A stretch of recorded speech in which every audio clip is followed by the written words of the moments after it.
جنگ کا میدان تھا۔ حضرت علی رضی اللہ تعالیٰ عنہ ایک کافر سے جنگ لڑ رہے تھے۔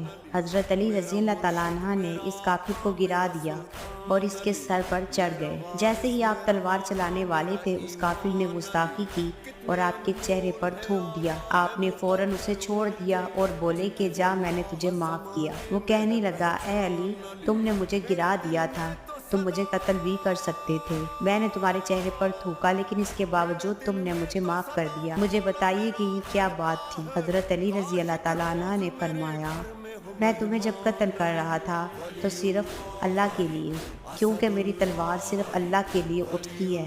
میں جہاد صرف اللہ تعالیٰ کے لیے کرتا ہوں، لیکن جب تم نے میرے چہرے پر تھوکا تو مجھے غصہ آ گیا، اور اگر اب میں تمہیں قتل کرتا تو یہ اللہ تعالیٰ کے لیے نہیں بلکہ یہ میرا ذاتی معاملہ ہوتا، میں تمہیں غصے میں قتل کر دیتا، اسی لیے میں نے تمہیں چھوڑ دیا۔ وہ